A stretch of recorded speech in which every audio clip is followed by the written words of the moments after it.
Hi, everyone, and thanks so much for all of you for joining us today. My name's Costa. I'm with the School of Cities, and it's my pleasure to welcome you to our February session of Knowledge Cafe in 2026, featuring Dr. L.K. Bertram of U of T's Department of History.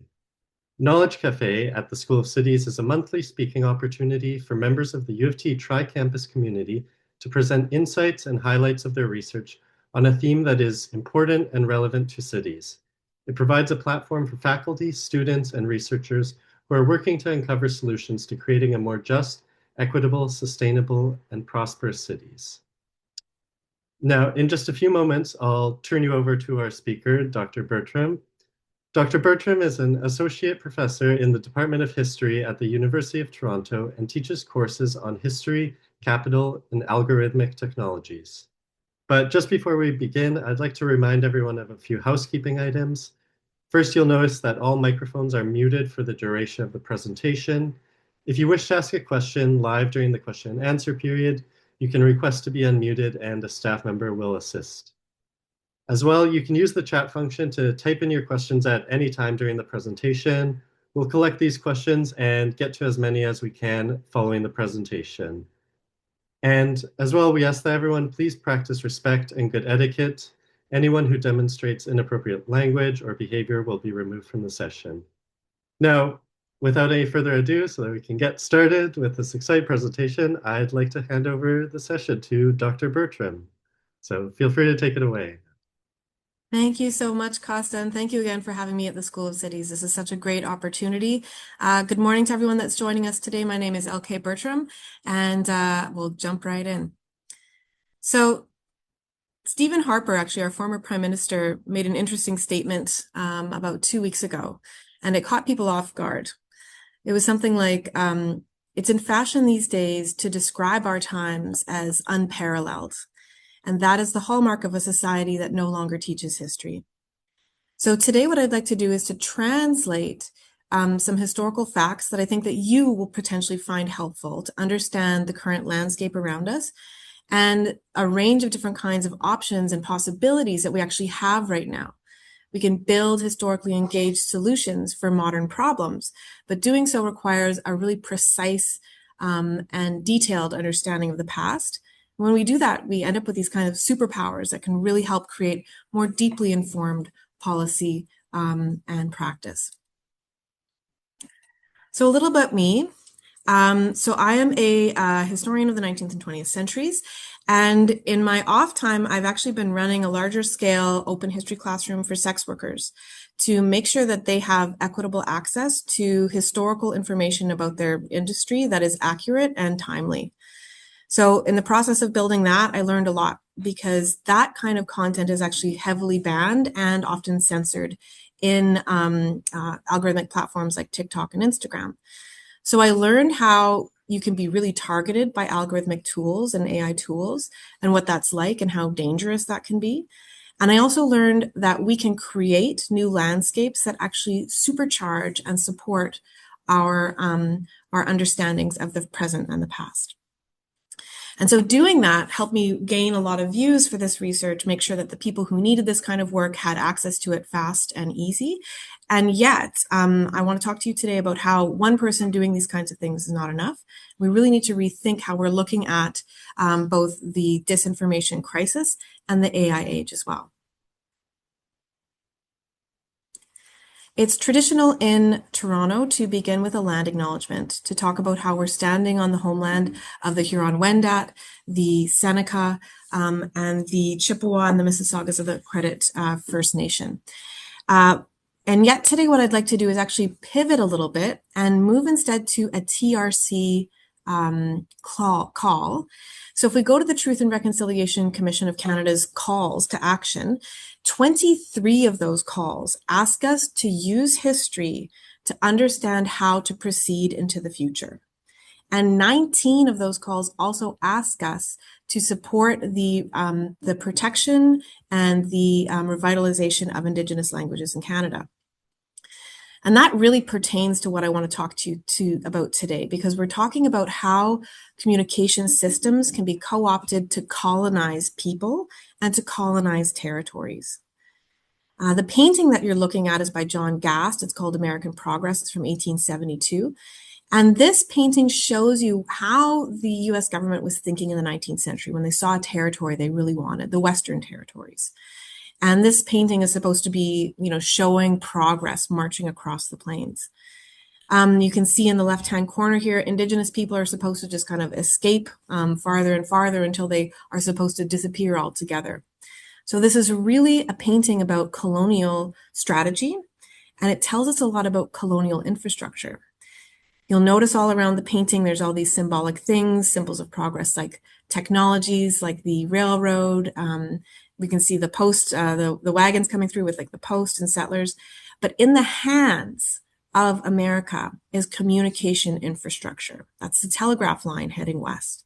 And this reminds us that communications infrastructure really is central both to sovereignty and attempts to claim different territories. Tomorrow is the 175th anniversary of the foundation of the Toronto Anti-Slavery Society.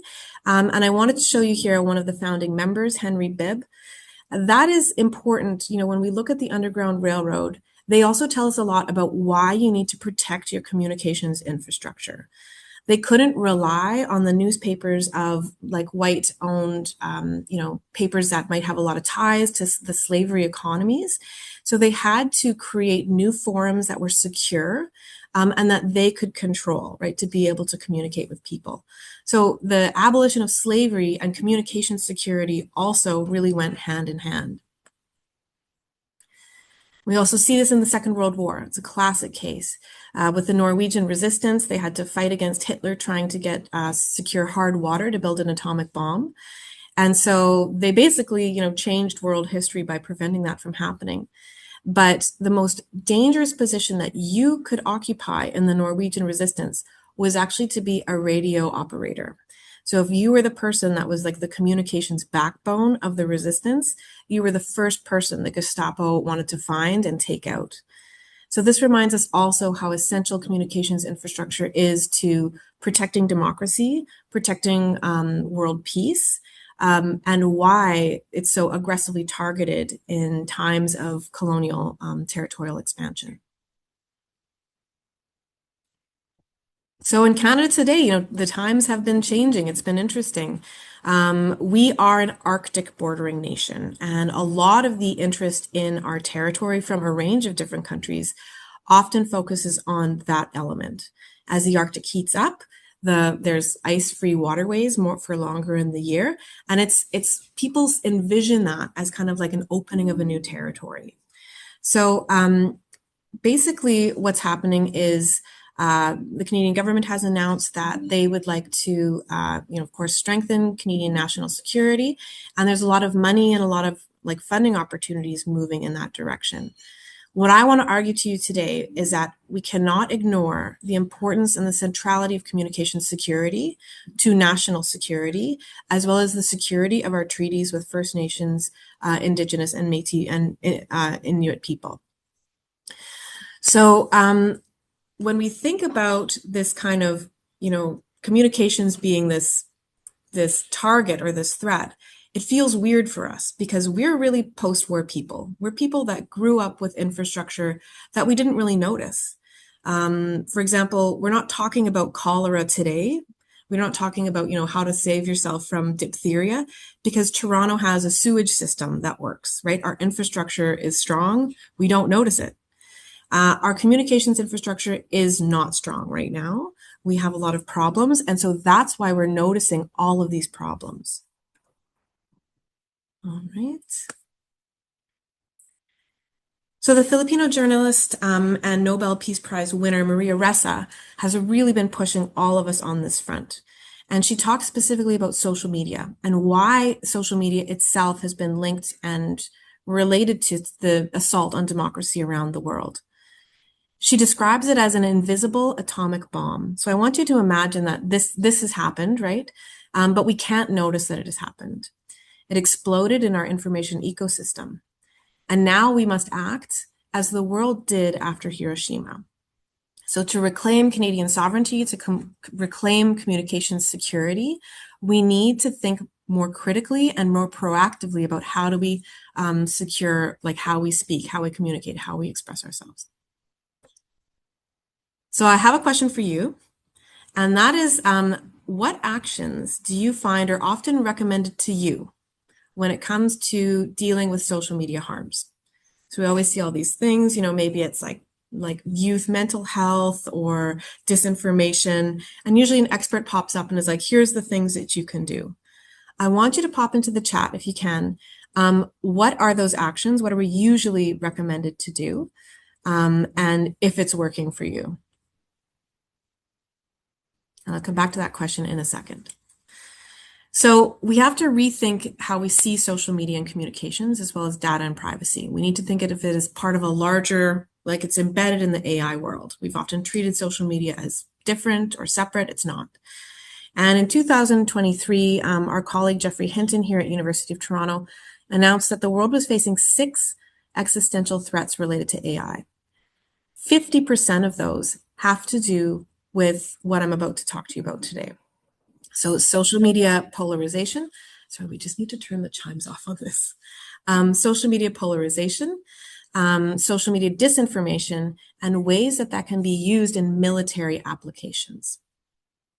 So it's 50% of what he's worried about. So we really do need to stop thinking about social media as something that, we can fix or we can like tinker with or whatever, and take it much more seriously.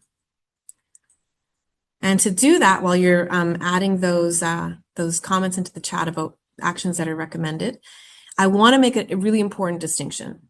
And that is the difference between misinformation and disinformation. We often talk about those as the same thing, and they are not. Misinformation is just wrong information. So this is from a really funny campaign in the US, Birds Aren't Real. Misinformation is just, mistakes, practical jokes that are taken as real, incorrect information that circulates when it shouldn't. But it's fueled by a range of factors, but it's not usually about a strategy. It's usually about a lack of information accessibility. Disinformation is different. Disinformation is a massive economy. This little clip here is from explaining how click farms work. So you can hire people to basically blow up different social media content. And this is funded because it's good for throwing elections. It's good for, inserting yourself into a territory where maybe you don't belong. But it's intentionally and strategically manipulative or incorrect information that's usually created or funded by actors external to the group. So this is not about free speech necessarily. But a lot of people that are stuck in disinformation networks, they might not be aware actually who's paying for what's happening. Disinformation is also much harder to spot than misinformation, and this is where Canada has fallen behind. It's incredibly professional, incredibly polished. It will fool you. It has fooled me. So there's no harm or no embarrassment in acknowledging that we're being fooled. It's because these are created by really well-funded professional actors. So it's very subtle. It's very influential. It looks so real. And it's a really effective way to manipulate elections in Canada without detection. So I'm going to show you, so this is this great new book. I won't read this whole quote, but it just came out. It's really amazing. It's 2 marketing psychologists who basically have explained how we've been unable to respond to this really important threat. And what they argue is that companies for years now have been encouraging us to think about our ability to deal with problems from an individual level, right? And they deflect that blame to avoid us passing laws. So in the chat here, can you guys show me the chat here? Sorry. Where is it? Let's see what the steps that have been recommended to us to deal with disinformation and social media harms. Okay, great. Thank you. Okay, so we've got good stuff. Danielle's got a good answer. Yeah, Yasmin, thank you. Having parental controls, blocking your access. Sarush says fact check. Tristan also says fact check. Use peer-reviewed facts or sources. So they always say check the source, check the source. So what the psychologists say, or what Lowenstein and Chater say, is that this is an I-frame solution. It frames the discussion of the problem around something that you can or really should be doing. And the companies are counting on this not being effective, and they're counting on you actually blaming yourself for the problem. So this is a strategy to get people to blame ourselves for the failings of a product. We'll see a lot of campaigns like encouraging customers to make better choices. Like, for example, an oil company will put out a campaign about reducing your carbon footprint by not eating so much meat. And they put it on you. So that's an iframe solution. When we talk about an iframe solution to disinformation, this is what people will do. They're like, well, you have to check the sources. It's your fault. You didn't look, right? Here's some things that you should be doing. And not only is it, not, I think sometimes a little bit insulting to people, it's also incorrect, right? It's missing the fact that this is a systemic problem. So Chater and Lowenstein said, you have to think about things from an S-frame perspective. So it's about discussing the problem around the system. So what are some things that we can do to deal with things from an S-frame perspective, like with the systemic problem? Number one, enforcing legal regulations around addictive products. Number two, requiring companies by law to make better products. Number three, legally requiring transparency and more options in TOCs and contracts. And there's a great report by Goodbot that just came out. And I'll get Bo, if you're in the lecture right now, if you could just pop that into the chat for people to see. And for disinformation, legally enforcing laws against foreign interference and election manipulation in online systems. So stop blaming ourselves and start thinking, this is an S-frame problem. This is a systems problem. The companies don't want us to do this because it'll end up creating laws that will change how they have to do business. But this is a bigger problem. These companies absolutely can develop these tools because they have done so in the past. After the invasion of Ukraine, Instagram, for example, went through and was like, okay, well, we'll just highlight, right, where there's these foreign interference campaigns. They highlighted massive content producers, including this one that was one of the top 10 producers of news in the United States in September of 2020. So way bigger than CNN, way bigger than Breitbart, and no one's ever heard of them. This is an incredibly effective way to spread disinformation, and the companies know that they can stop it. The problem is that these also generate a lot of profit, right? It generates a lot of eyeballs, a lot of free content, a lot of paid advertisements, things like that. So they are disincentivized to act, and that's why we need legal regulations. We're also, we often think that this is a problem really to do with people who are maybe right-wing or aren't as educated. That is absolutely not the case. This kind of digital infiltration targets all sectors of society. The goal is not a political position, it is influence.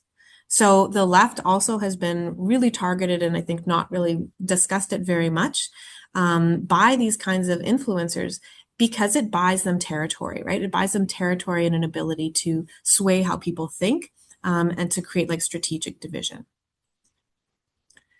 So in an election, how does this work? It's really, really easy, and you can pay to make it happen. Often we see it in content farms, and they use a more subtle version of infiltration. So they take things that are funny and underregulated, like memes or, joke things like somebody falling or like cute dog photos. And then they'll just slip in a little bit of information that tweaks people into thinking like, oh, maybe I should think about separation, Albertan separation. And again, we don't want to go to an iframe with this, right? I think a lot of the times when people struggle with understanding Western alienation, I teach on the history of the West, they don't understand that there is organic feelings that people have that are being targeted and like spun up, right, for strategic gain by external actors sometimes. So this is not an I-frame failing. This is not the failing of a person. This is an S-frame problem. This is a systemic problem, and we can absolutely fix it because everybody wants access to true information, right? I've never met a person that's like, give me the disinformation. Never met that person, right? We all want to feel like we have access to quality information. There have been some fantastic reports about the architecture of this kinds of digital infiltration. This is one just from the Integrity Institute in November. And wow, do they highlight some pretty massive architecture, including the hiring of allegedly academics and former government officials to act as influencers, sometimes for pay, sometimes just in exchange for, different kinds of things, for strategic gain. So this is really embedded in our influencer economy on a scale that most of us, I think, suspect, but can't really articulate. And our challenge now is with AI, right? We're going from those click farms where you have like someone with 200 phones, like boosting different kinds of content, to AI driven tools, right? So the way that you can brainwash AI, I was just talking about this in my class the other day, according to a new study by Valentine Châtelet and Amory Lespingart. Basically, you can just create tons and tons of digital content for LLMs to scrape, right? So you got these little bots scraping all the data, and it kind of like brainwashes it just the way that it did before with social media infiltration. So 7.1 million inauthentic sites were produced by one disinformation network between 2023 and 2025.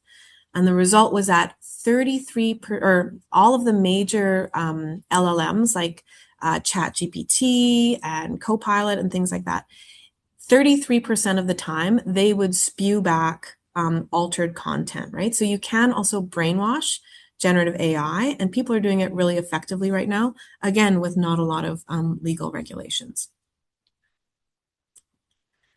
So this is what's called active measures in the history of this is what historians call it, but really like I think the best term for it is just digital infiltration.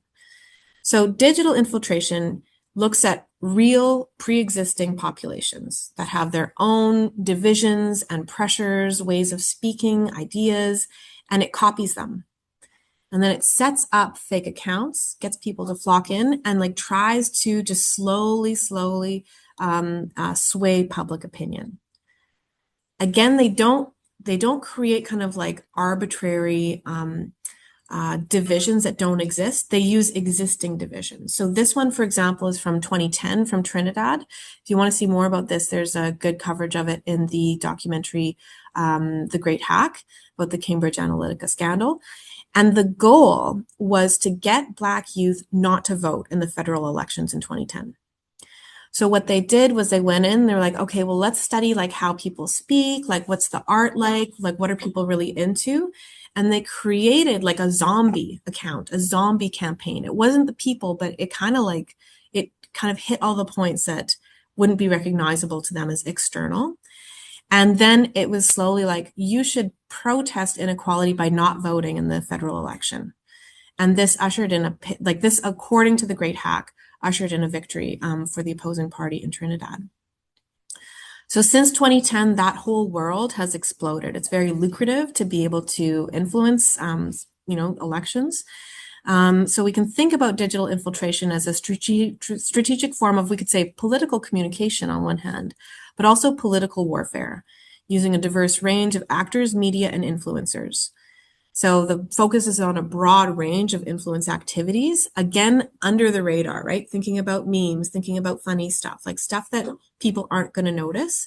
So things like, just like friendship societies, like maybe it's like a vegetarian, like moms thing or something like that. Social networks. They use forgeries and deepfakes. You can absolutely create a giant crowd of people now, right? And make it look like there's a huge amount of people in favor of this to sway other people. They include using agents of influence, and this can include paid influencers. So with social media, it doesn't mean that an influencer really believes in what they're doing. It means they can be paid to say that, right? Front cultural and social organizations, and really just going all over the place in unregulated digital forums and formats. And I want to show you, if we think about content farms as something that we don't really take really seriously, I want to show you how Hitler used that strategy in the Second World War. So the United States really didn't want to get into World War II. They'd just gone through World War I. People lost a lot of family members, and a lot of people were really hoping Hitler was going to go away in the United States. The United States also had a very large German population, and Hitler thought, or the Nazis thought, if we can target that population, maybe we can use them to sway the American government to stay out of the Second World War. So they really focused on kind of like silly media or not serious media and new media. For example, this is the Volksempfänger. This is a radio produced by the Third Reich that would kind of privilege Third Reich radio programs. And they actually produced them at a loss. So people would be able to afford to buy them. And then they've created these kinds of stations where you could just blast propaganda. When we think about social media being free, that is a real red flag, right? If the content is free, if the product is free, then you are the product. For Hitler's kind of like strategic developers as well, they used movies, right? In the 1930s and 40s, radio and movies were like our TikTok and our Instagram. So they would flood American theaters with these German language movies. And we're not talking about overt Nazi propaganda. We're talking about like musicals, romantic comedies, all of these things that would just kind of, ever so slightly tweak people's ideas about, the German nation and like people they were targeting and things like that, or just to like bolster their appearance, right, in American audiences. So the German government invested heavily in this. Nearly 500 German films were shown in the United States between 1933 and 1942. And that just shows you how important it was to them, right? That they would invest in that kind of spread. So yeah, there was like a full Nazi movement in the United States in the 1940s, and it made their pre-existing problems with racism, right? Endemic racism in the United States in the 1930s was overwhelming. So it took a pre-existing problem and it blew it up for strategic gain. So these are some of these like Nazi summer camps and, community dances that were sponsored by the Third Reich to really, get people in the door and kind of sway them towards supporting the Third Reich. So amazingly, a group of community leaders and government officials found out about this and they took action. And it's what they decided to do that I think can really help us today. They thought, okay, here's this infiltration network. That is a threat. But the existing problem with racism in the United States is the weakness that is being exploited, right? So they said, we're too similar to the Nazis in like the American government. They're like, Americans are being kind of like, they're getting pulled in too quickly. We have to treat the idea of white supremacy, the idea of racial hierarchies as a security threat, right? And this is something this is our weakness, our existing weakness, and is being used against us. So by treating racism as an existential threat, right? Reframing it, they invested heavily in a huge new media campaign to basically combat the issue. And again, using new media, right? People didn't take movies that seriously in the 1930s, but they were like, okay, we have to focus on new technology, new media. And between 1940 and 1945, Canadian and American wartime film production companies, or film production groups, created a huge new range of anti-racism campaigns that were groundbreaking and anti-polarization campaigns. So teaching people like, what is fascism? What is the kind of like a fascist strategy for talking about, why we should be disillusioned with the American government and stuff like that. That's a still from this film. It also involved creating new kinds of campaigns that used community leadership to help shift attitudes in the United States. So on the left here is Truman K. Gibson, who is part of Roosevelt's Black Caucus for the Second World War. So they were like, okay, well, we're getting all these terrible reports about how Black troops are being treated in the American military in the 1940s. Like, what do we do? So Gibson was advising on that. And he pushed for this like new film that was an anti-segregation wartime film. So really groundbreaking for the 1940s. And it went in and it really targeted, racist attitudes in the military, right? Showing that displacing basically the German disinformation, the German racist disinformation with better information, better quality work, more engaging things to foster community and new understanding. It is my understanding that we have missed this kind of secret chapter in the Second World War propaganda, or at least we often do. We often frame wartime information strategies as propaganda, just like a blanket thing. And that misses what the threat that those people were facing, which was information warfare, right? So how do you respond in situations where you're being targeted on a large scale from an information warfare kind of perspective? Well, in Canada, this involved creating new institutions, including the National Film Board, which produced roughly 100 films during wartime. And again, they targeted the problems within Canadian society that were creating so much division and really like weakness within the society. So targeting, for example, anti-Catholic racism, which was a really big problem actually in Canada in the 19th century, with films about like, why Ukrainian Canadians, why Polish Canadians, like basically, it was really just stuff like folk dances and stuff like that. But the message was about acceptance and combating prejudice. With anti-Chinese racism in Canada, that was also a serious threat because China was an ally of Canada in the Second World War. And so anti-polarization content had to kind of tackle those pre-existing weaknesses in Canadian society and foster unity, new insights, new relationships, and easing entrenched racism. So these are really important lessons, but we can't speak too generally about this time, right? It's really its own time. And in the 1940s, of course, this is also the time of Japanese internment. So if we think about how can we repurpose these kinds of anti-polarization strategies from the past in digital like landscapes today, and we absolutely can. How do we also build systems that prevent governments from attacking their own citizens? How do we create systems that safeguard international human rights, like regardless of somebody's citizenship status? Also using the lessons of what went wrong with these older systems, right? And when we build in conversation with the past, we can create things that have a long-standing impact.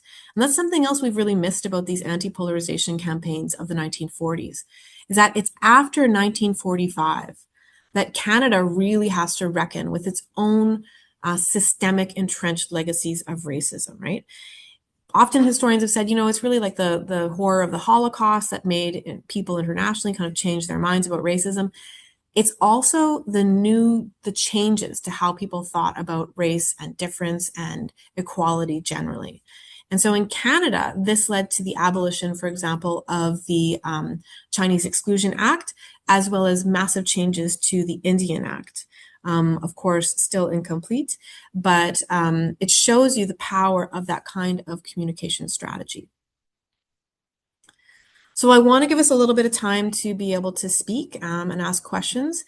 But today, coming back to that land acknowledgement and thinking about, where we are today, building relationships with each other and honoring our treaties are really one of the core things that Canada needs to think about also moving forward.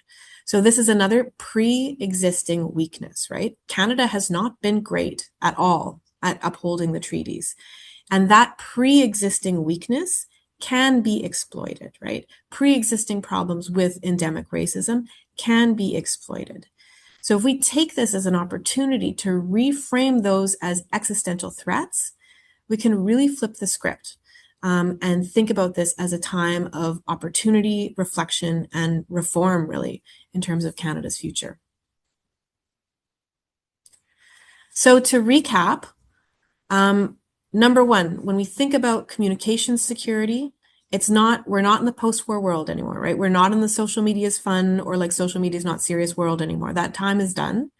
And it's time for us to think about data and communications security as essential to sovereignty and national security. campaigns of division, strategic external campaigns of division, as well as external control over communications infrastructure outside of Canada, including surveillance architecture, so stuff to do with like AI and how it has way too much data on everything. Where are those tools located? Who can they be accessed by? Those are national security considerations that we all need to think about.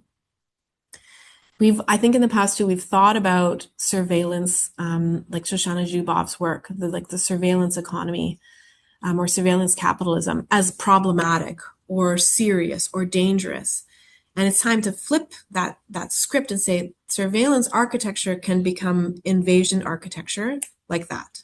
So that is how we can reframe these conversations and think about them, I think, with a clearer head, thinking about them in the light of history. Number two, we can absolutely secure our infrastructure. We did it before. Our sewer systems are running. The electricity is on in our buildings. Canada is actually pretty good at building infrastructure, and we can build infrastructure that ends digital infiltration, right? We're not going to blame individuals for systemic problems. We're not going to tell people to fact check. We're not going to, blame other people for believing stuff on social media.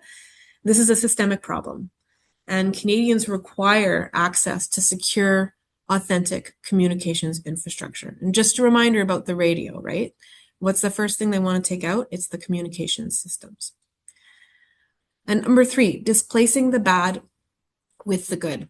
So supporting innovations and infrastructure in privacy, communication security to protect human rights. So whenever we're looking at these kinds of infrastructure changes or new technologies, those lessons about like Japanese internment or the residential school system, they are so essential to us now because we need to figure out how to build so that those systems don't inadvertently repeat that kind of targeting of different kinds of populations. So here, the defense of human rights, of international human rights and national human rights, as well as treaty rights, are so essential. And this is where we come back to that S frame, that systems frame. So we need to be demanding better regulations, protections for sovereignty, privacy, and data. And hopefully that report from Goodbot that just came out the other day is in the chat. If you want to see some great policy recommendations on how you can gain back a lot of control over your data, it's there for you. And I think there's a lot we can all do together. Thanks very much for having me today. Thank you so much, Dr. Bertram. That was a fantastic presentation. Really appreciate that. I thought it was very interesting talking about shifting from an I frame to an S frame. Imagine if I had to go to the grocery store and there were no labels on all the products and I had to decide on my own, what should I buy, what's healthy, what's not, and it would be overwhelming. It's a lot to take on as individuals. So that's an interesting approach. And now we have about 14 minutes to take questions from everyone. So if you'd like, we encourage people to raise their hands and ask questions live, which is a lot easier than trying to read out all the questions, but we'll also get to as many as we can in the chat. So first, are there any questions people would like to ask Dr. Bertram?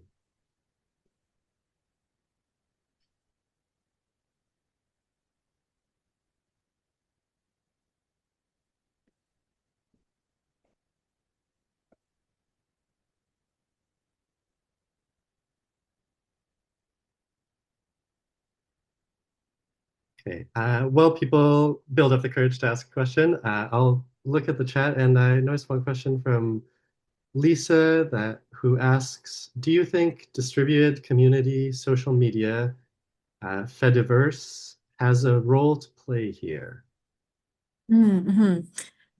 I think that social media, like what we know is social media, yes, there's a lot of changes we can make in design. I don't know as much about the Fediverse, but there's so many, organizational concepts that we can implement in social media. But companies won't do it if it's not less profitable than the current model. So the current model makes a lot of money. It's really bad, but it makes a lot of money. The only way to change that is through laws and through policy. So There's all of these opportunities. And I keep thinking, it's possible that in Canada, we can revolutionize what this looks like. There's so many opportunities for innovators right now, for designers, for people that have had great ideas for like 20 years. This is a chance where we get to build, especially when we see these signs of like influxes of cash potentially to help support new innovation. I hope that helps. Thank you. Another question from Rebecca in the chat who asks, Dr. Bertram, are there any books, podcasts, or other media you would recommend for us to learn more about this? Great question. I think the number one thing I would recommend is the Goodbot report that just came out. And maybe I'll get Bo to pop it into the chat one more time, just so it's at the top. So this is called, it's based on this idea of interoperability.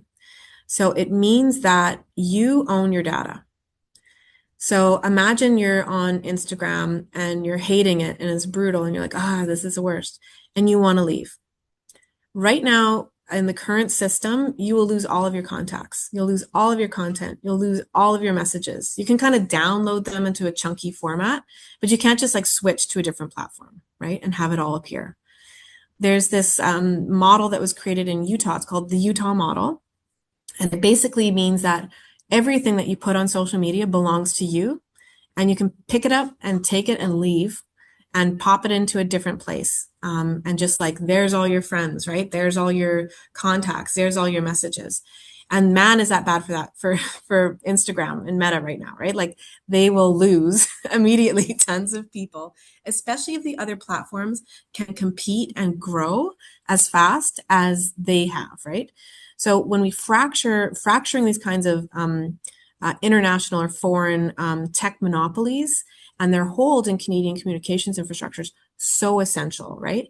And right now, the cards that they are holding really are market dominance, right? They've kind of obliterated the landscape, so there's not really many competitors. And also your data, like everything about you is like kind of being kept by them. So yeah, when we think about how to change this, I think the Goodbot report on how do we get control back over our data is really, really essential. And it's like from a bigger infrastructure perspective. So I hope that's helpful. Thank you so much for that. Right, I'll keep looking at questions, but again, if anyone wants to raise their hand, then that is great too. Maybe I'll mention two more movies quickly, since the last question was about, we don't want to just be reading government reports or policy reports. The Great Hack, which is now, I think, 6 years old, is on Netflix, and it explains this economy, the influence economy. So it shows you how that Trinidadian election was supposed to have worked. And it really shows you like how you can buy you can buy elections in a way. In Canada today, we have a loophole in our Elections Act, and it basically says that you can post content. If you post content on social media for free, then it's not subject to certain regulations under the Elections Act. The problem is that all social media you post for free, right? So we have to change how we think about, elections, how elections run. The second really good documentary is called TikTok Boom. And it's about shadow banning. So it's about how the platform basically tried to censor conversations that it didn't want to happen on its platform by basically like using hashtags and searches to sync content. So you'd have influencers who would usually get, regularly like 300,000 people per post, all of a sudden getting zero because they're talking about a human rights issue. So that kind of design thing, it's not only TikTok that does that. That's really good to familiarize yourself with. So if you can get the TikTok Boom documentary, highly recommend that as well. And yeah, we can also ask for maybe some recommendations in the chat too. Thank you for those additional recommendations. There's another question from Andrew in the chat who asks, is there a way to hold individuals and organizations that spread disinformation accountable, especially when questions of intent are so subjective? Does this create tensions with freedom of expression rights? Absolutely, it does. Absolutely, it does. And that's a robust conversation that we need to have. And we need to have it with our eyes open to both like what governments can do to people if freedom of speech is curtailed, and what other governments are also doing right now by like using freedom of speech as kind of like a weapon or weaponizing it in a way. So there's a lot of different things we can do, and it's all just about design, like systems design and policy and law. So you can design great systems that protect freedom of speech, that like defend people against foreign interference. But my experience has been, and this was the really the how I think they created something strong in the Second World War, was community buy-in. So really building community co-leadership. So think about like Gibson and like the making sure that like there is diversity in leadership, and creating like policies that really reflect that diversity of opinion and experience, because otherwise, especially with AI technologies, they tend to accelerate, amplify, and automate both tasks and also problems, so they really blow things up really big. So the integrity of the leadership team is so essential. So Klaus Schwab, in his book on the fourth industrial revolution, he says, in our age, in the AI age, our hierarchical structures need to be much flatter. Our leadership teams need to be much, much more diverse. So that means making sure that we're not stuck in this, I'd say, like a post-war style kind of like hierarchical leadership thing, and making sure that you have representation from different communities in the leadership teams, right? So that when you create something, it's got that integrity, it's got that diversity of opinion and experience. And that is, I think, essential for all of us right now. Thank you for answering that. I noticed in the chat as well a comment from Jonathan who says, I have a question. Jonathan, would you like to raise your hand so we can unmute you and you can ask your question?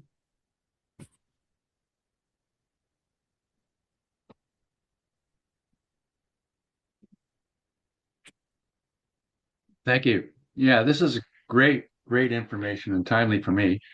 Um, we're working on our Go Open Data conference that the city of Mississauga is hosting.